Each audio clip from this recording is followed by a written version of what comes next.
Hi, Sharon Graves, paintingwithacrylics101.com, an online beginning painting course.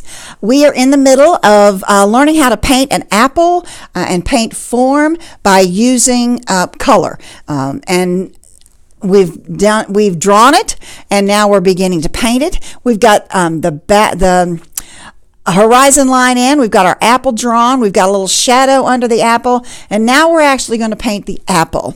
I'm using acrylic paint. Right now I'm using synthetic brushes, and it's, I don't know, an 8, 6. And I always tap the brush in the water and then pretty much wipe it off. Now, I am making an editorial decision here today. I am going to I've scooted this up closer to the camera so you can actually see it better. I might even turn it like that. Maybe that'll help too. And you're not going to see me, but you're going to hear me, okay? So that's my best compromise that I can do, okay? I'm gonna have to turn it up a little bit so I can actually get to it. Okay, now the apple that we're painting here is kind of golden greenish on the bottom and then red on the top. So it's sitting there. It's my model. Whoops, kind of rolling around there. There we go. Okay, get these brushes over here. Now, I don't see, when I'm looking at it like this, and see, you can turn it several ways to see what you're seeing. I don't see a whole lot of the green and gold on the bottom. I'm going to take some of, this is lime green, okay?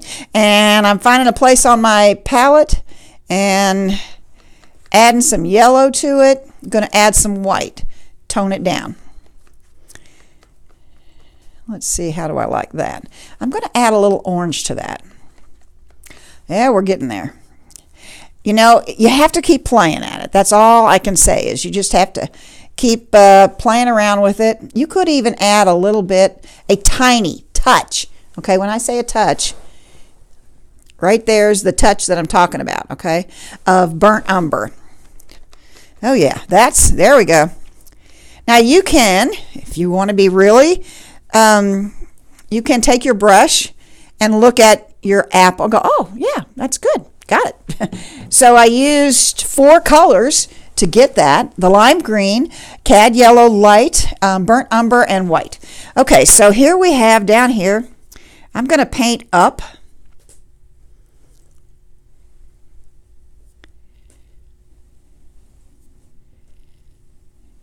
Now, you want to make sure that you come all the way over into, if you've got a background on here like this, you want to come all the way over into that background. Now, my brush is going to pick up some of that soft vine charcoal that I used as a to put the apple on there. It's fine. It's no big deal. But you want to make sure that you cover that. I mean, you can take it off afterwards if it's just too far out there. Okay, so here we go. We're coming up here like this.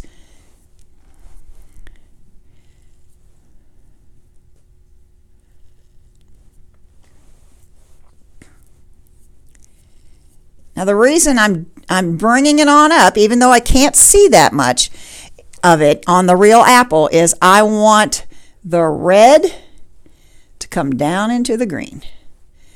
Now, carefully, lightly, taking out some of these strokes that are here. Okay.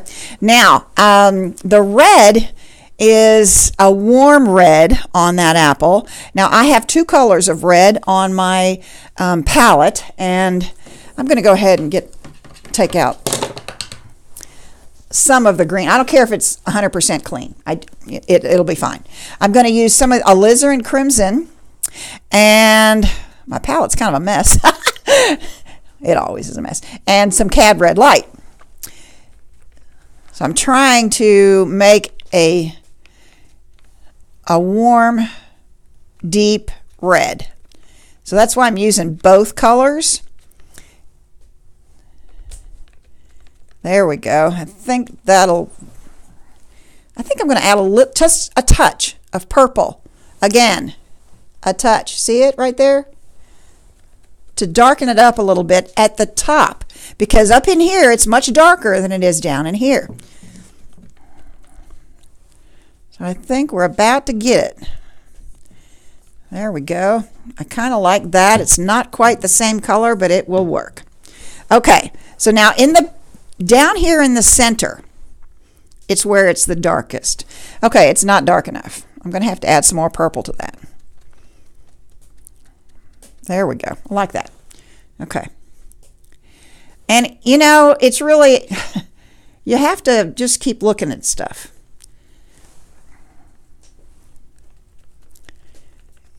You have to study it.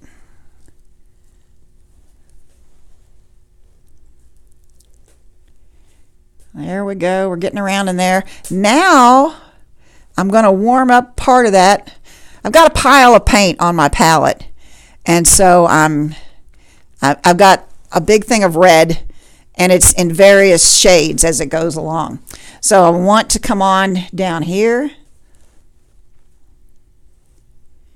and I want to add that down into that yellow green.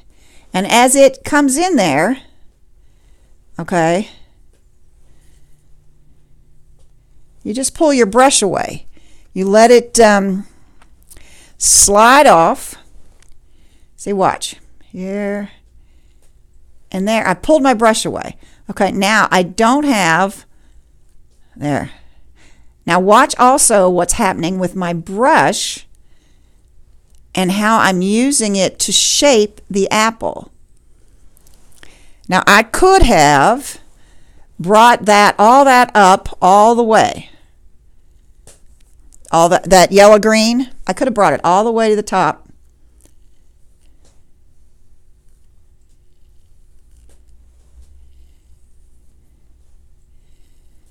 I want to get it down there into that yellow, but I don't want it to have a solid line where the red breaks off. Okay.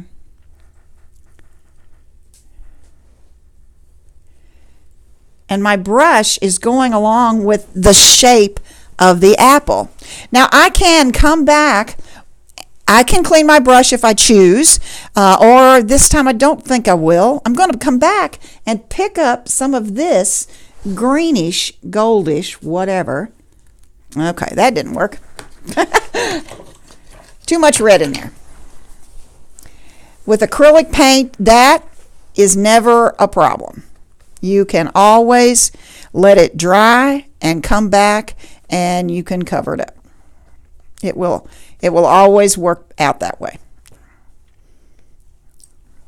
I'm making a new pile of paint for down here.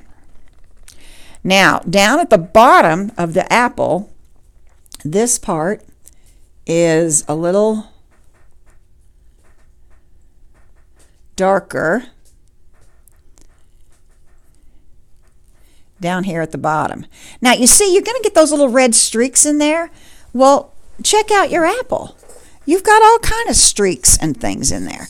That only makes it look more realistic. Don't try to get all of those out.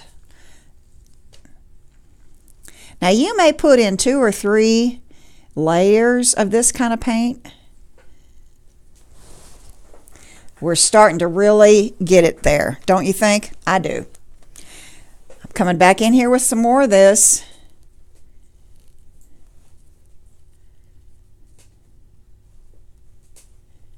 I want to kind of clean up this part of the apple down there a little bit.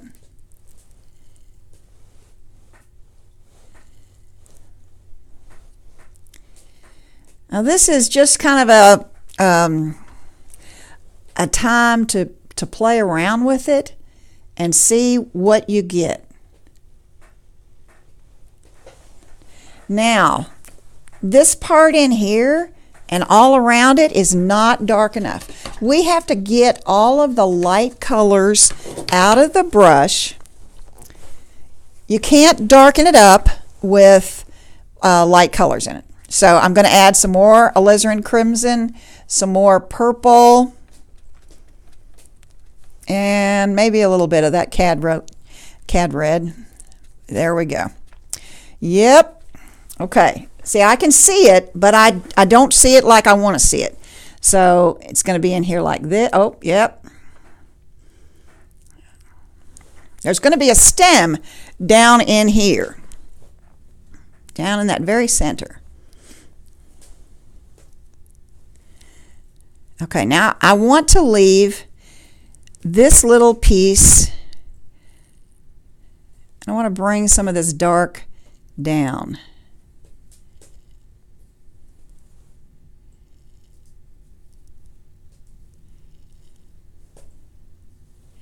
See how that changes the shape of that apple?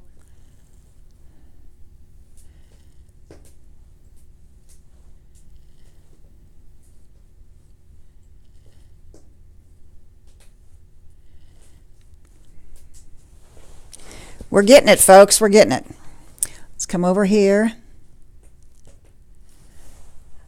And then back in here. It's very dark back in here. Very dark. I'm going to add some more purple to that even. If you don't have contrast, you will not see shape. So you have to have the dark against the light.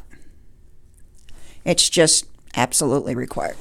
Okay, let's go ahead, clean that brush out. And we're going to stop here. We're going to look at what we've got, and we're going to come back in a few minutes and continue on with our apple.